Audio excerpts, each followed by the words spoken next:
કોઈ હોવા છતાંય એમને ત્યાંથી છૂટા કરવામાં આવતા નથી.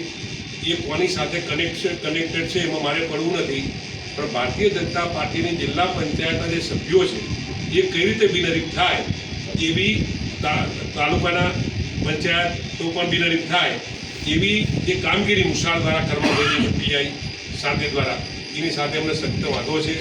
અમે આપને આજ રજૂઆત કરીએ છીએ. કલેક્ટરશ્રીને પણ પત્ર લખ્યો છે. કાલે મેં મુખ્ય ચૂંટણી અધિકારીને પણ વાત કરી હતી. રયાજાઈજી અમારા યાદવજી સાહેબને પણ વાત કરી હતી. એ પણ છતાંય એમનામાં 1% ફેરફાર કે કોઈની ફોનની અસર થઈ હોય એવું અમને લાગતું નથી. તો નિષ્પક્ષ ચૂંટણીઓ થાય એવી રજૂઆત કરવા માટે અમે આપણી સમક્ષ આવે છે. અને છતાંય જો અમને એવું લાગશે તો પછી અમે તમારી ઓફિસ કે તમારા આ કમ્પાઉન્ડમાં આવી અને તમામ ઉમેદવારો સાથે અમે પછી આ મરદ ઉપર ઉતરશું. એમાં કોઈ પણ શંકાનો સ્થાન નથી. અમે જઈએ તો ક્યાં જઈએ? પોલીસને શેના માટે આ કરવું પડે?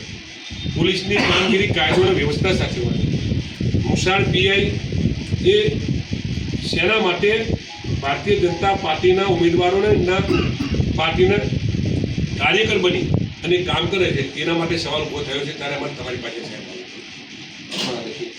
2 મિનિટ અમારા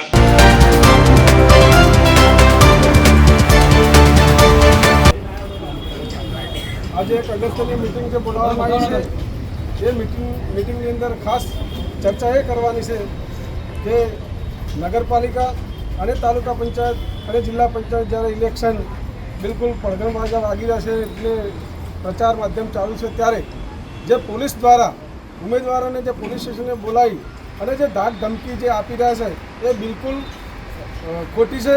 અને સાથે સાથે પોલીસની કામગીરી કાયદો અને વ્યવસ્થાની જવાબદારી આવે છે. પોલીસને બિલકુલ રાજકીય લેવલે કોઈ પણ રસ લેવાનો આવતો નથી.